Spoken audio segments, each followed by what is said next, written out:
Selamat datang di channel Dengarkan Buku.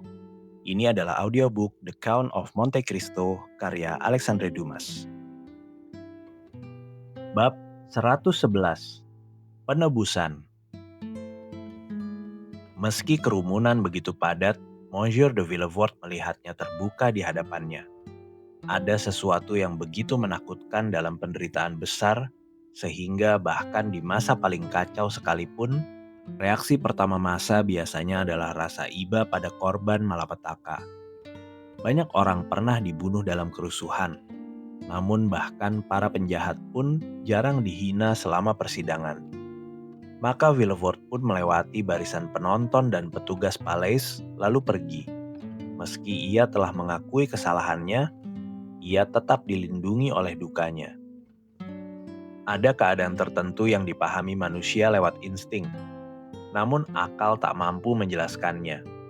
Dalam situasi seperti ini, penyair terhebat adalah ia yang mampu mengungkapkan ledakan duka yang paling alami dan paling dahsyat.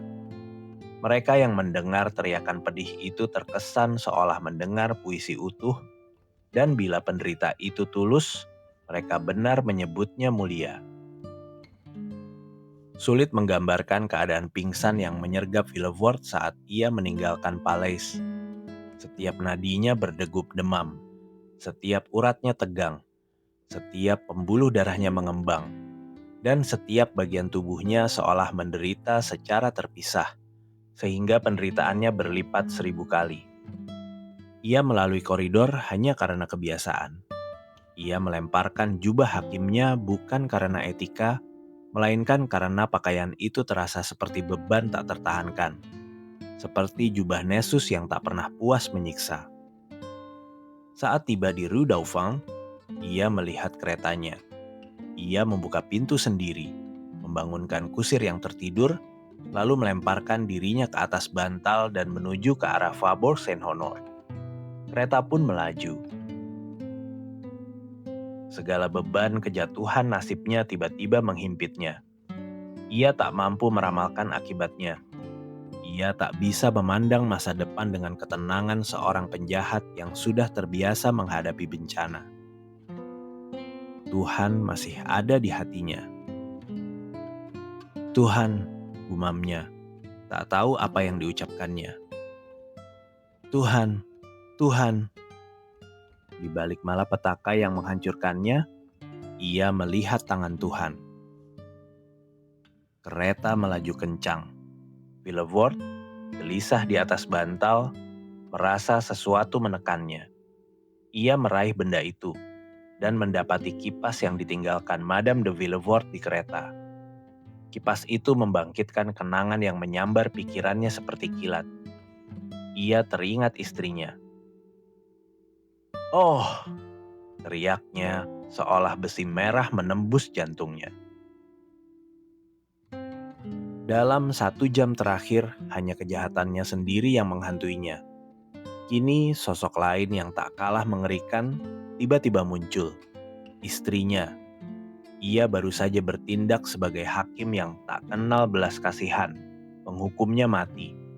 Dan kini sang istri hancur oleh penyesalan, gemetar ketakutan, dipermalukan oleh khutbah kebajikan sang suami yang tak tercela, seorang wanita lemah yang tak punya pembela melawan kehendak absolut suaminya, mungkin sedang bersiap untuk mati.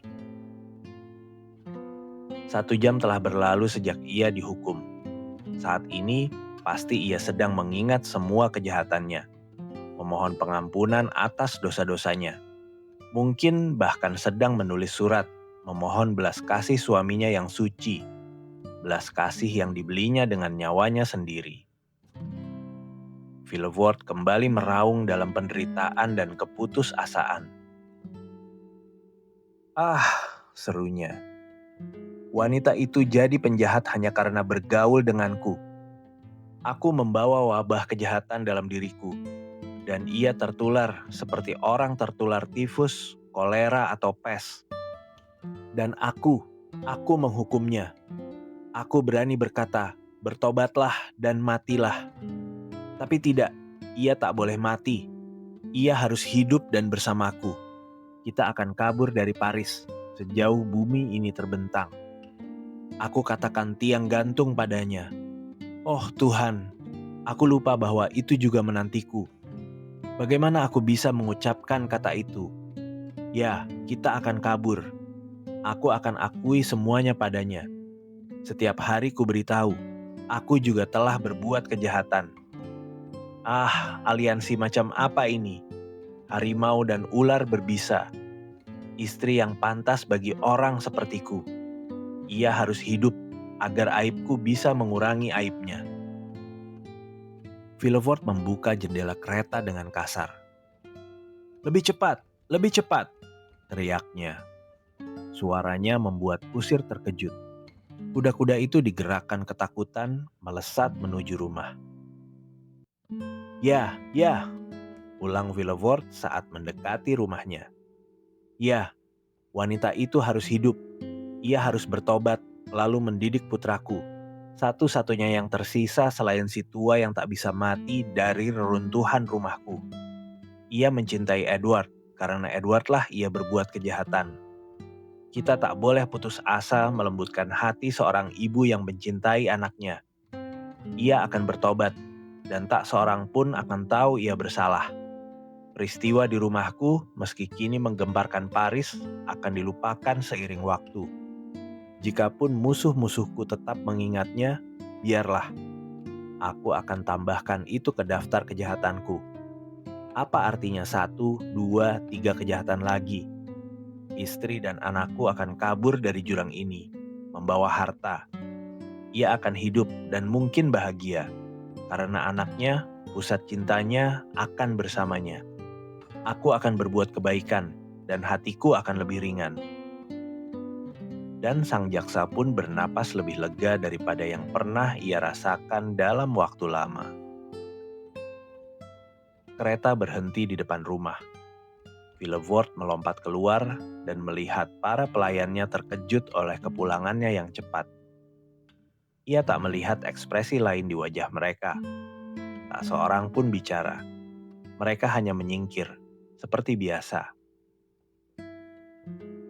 Saat melewati kamar Monsieur Nortier, ia melihat dua sosok lewat pintu yang terbuka sedikit. Tapi ia tak penasaran siapa yang mengunjungi ayahnya.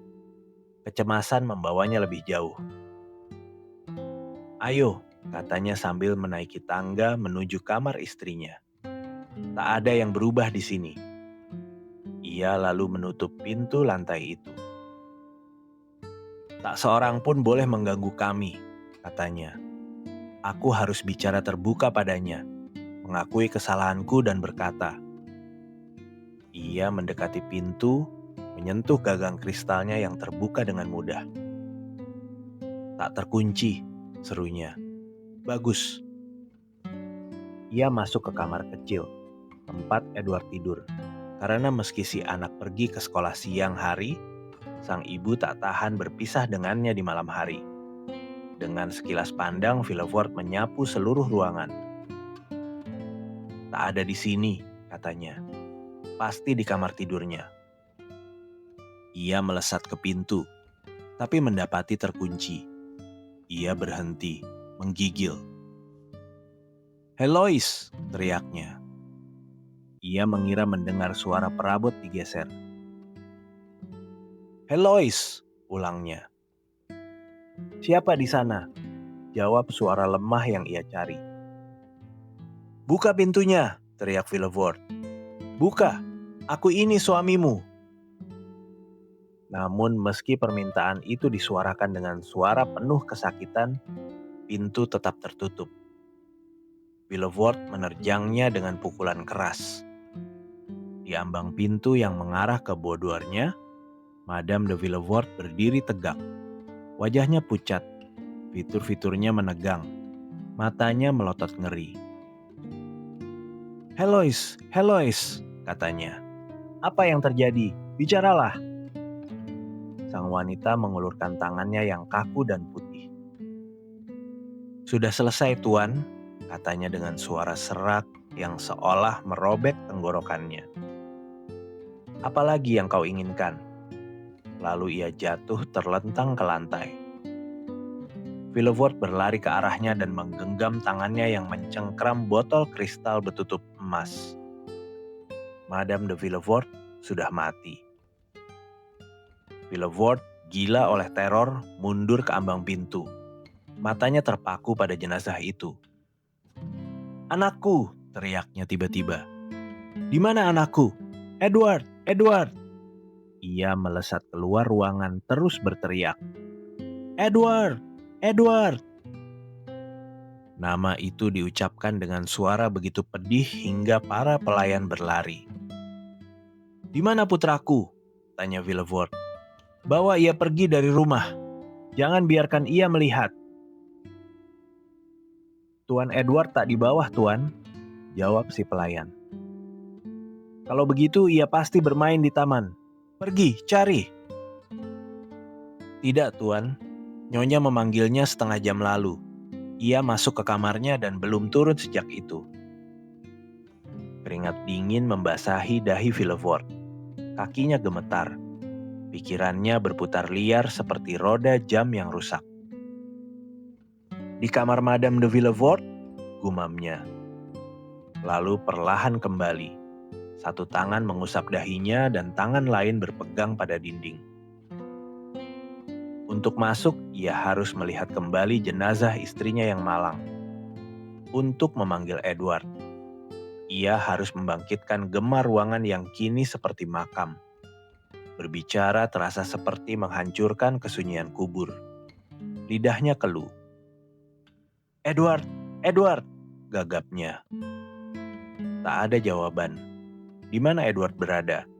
Jika ia masuk ke kamar ibunya dan tak pernah keluar. Ia melangkah maju. Jenazah Madame de Villefort terbaring melintang di pintu menuju boudoir. Matanya yang melotot seolah menjaga ambang itu. Bibirnya membeku dalam senyum ironis yang mengerikan. Lewat pintu terbuka, terlihat sebagian boudoir. Piano tegak dan sofa satin biru. Villefort maju 2 atau 3 langkah dan melihat anaknya terbaring. Tak diragukan lagi, sedang tidur di atas sofa.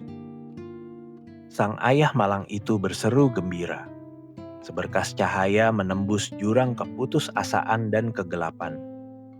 Ia hanya perlu melangkahi jenazah, masuk ke boudoir, mengangkat anaknya lalu kabur sejauh-jauhnya. Villefort bukan lagi manusia beradab. Ia seekor harimau yang terluka hingga mati, menggeram di dalam lukanya. Ia tak lagi takut pada kenyataan, tapi pada hantu. Ia melompati jenazah seolah itu bara api. Ia mengangkat anaknya, memeluknya, mengguncangnya, memanggilnya. Tapi tak ada jawaban. Ia menempelkan bibirnya yang terbakar pada pipi sang anak. Tapi pipi itu dingin, pucat, kaku. Ia merasakan anggota tubuhnya yang kaku. Ia meraba jantungnya yang tak lagi berdetak. Anaknya mati. Selembar kertas terlipat jatuh dari dada Edward. Villefort terpukul petir jatuh berlutut. Anak itu terlepas dari pelukannya, lalu menggelinding ke lantai di samping ibunya. Ia mengambil kertas itu, mengenali tulisan istrinya, lalu membaca dengan cepat. "Kau tahu aku ibu yang baik, karena demi putraku aku jadi penjahat. Seorang ibu yang baik tak akan pergi tanpa putranya." Villefort tak percaya matanya, tak percaya akalnya. Ia merangkak ke arah jenazah anaknya dan memeriksanya seperti induk singa yang memandangi anaknya yang mati. Lalu teriakan menusuk keluar dari dadanya. "Masih, tangan Tuhan!" Kehadiran dua korban itu membuatnya ketakutan. Ia tak tahan kesepian yang hanya diisi 2 mayat. Hingga kini, ia ditopang amarah, kekuatan pikiran, keputusasaan, dan penderitaan mengerikan yang membuat para titan menyerbu langit dan Ajax menentang para dewa. Kini ia bangkit. Kepalanya tunduk di bawah beban duka. Rambutnya yang basah dan acak-acakan ia kibaskan. Ia yang tak pernah merasa iba pada siapapun, kini bertekad mencari ayahnya, agar punya seseorang untuk menceritakan penderitaannya. Seseorang yang bisa menangis bersamanya. Ia menuruni tangga kecil yang kita kenal, lalu masuk ke kamar Nortier. Sang tua tampak sedang mendengarkan dengan penuh perhatian dan kasih sayang sejauh kelemahannya memungkinkan pada Abe Busoni yang wajahnya dingin dan tenang seperti biasa. Villefort melihat sang Abe mengusap dahinya. Masa lalu datang seperti ombak yang buihnya lebih ganas daripada yang lain. Ia teringat kunjungannya setelah jamuan makan di Atil dan kunjungan sang Abe ke rumahnya pada hari kematian Valentine. "Kau di sini, Tuan?" serunya. "Apakah kau hanya muncul sebagai pengawal kematian?" Busoni berbalik dan melihat kegilaan di wajah sang hakim. Kilau liar di matanya. Ia paham pengakuan telah terjadi di pengadilan. Tapi di luar itu, ia tak tahu. "Aku datang berdoa di atas jenazah putrimu." "Lalu kenapa kau di sini sekarang?" "Aku datang memberitahumu, kau telah cukup membayar utangmu. Mulai hari ini, aku akan berdoa agar Tuhan mengampunimu, seperti yang kulakukan." "Ya Tuhan," seru Villefort, mundur ketakutan. "Itu bukan suara Abe Busoni." "Tidak." Sang Abe melemparkan wignya, menggoncang kepalanya, dan rambut hitamnya yang lebat jatuh mengelilingi wajahnya yang gagah. "Itu wajah Count of Monte Cristo," seru sang jaksa. Matanya liar. "Kau belum tepat, Tuan Jaksa. Kau harus mundur lebih jauh lagi." Suara itu! Di mana aku pertama kali mendengarnya?"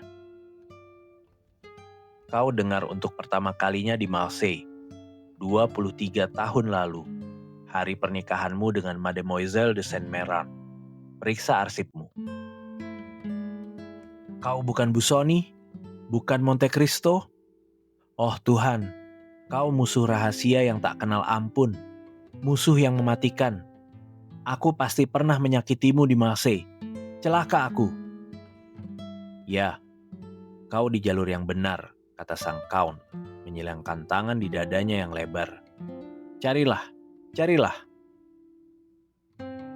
"Tapi apa yang kulakukan padamu?" seru Villefort. Pikirannya goyah antara akal dan kegilaan. Di tengah kabut yang bukan mimpi, bukan kenyataan.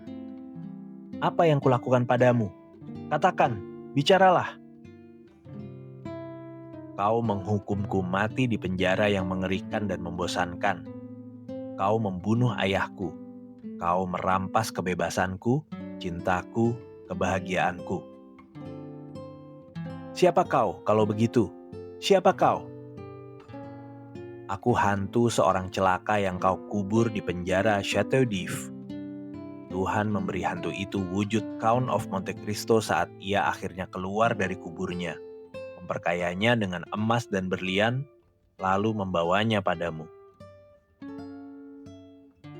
"Ah, aku mengenalmu, seru sang jaksa agung. "Kau adalah..." "Aku Edmond Dantes." "Kau Edmond Dantes?" teriak Villefort, mencengkram pergelangan tangan sang Count. "Kalau begitu, ikut aku." Ia menyeret Monte Cristo naik tangga, yang tak tahu apa yang terjadi, mengikutinya dengan heran, mengantisipasi bencana baru. "Nah, Edmond Dantes," katanya, menunjuk jenazah istrinya dan anaknya. "Lihat, apakah kau sudah cukup terbalaskan?" Monte Cristo pucat pasi melihat pemandangan mengerikan ini. Ia merasa telah melampaui batas balas dendam dan tak lagi bisa berkata, "Tuhan bersamaku." Dengan ekspresi tak terlukiskan, ia menjatuhkan diri ke tubuh si anak, membuka matanya, meraba nadinya, lalu melesat membawanya ke kamar Valentine dan mengunci pintu 2 kali.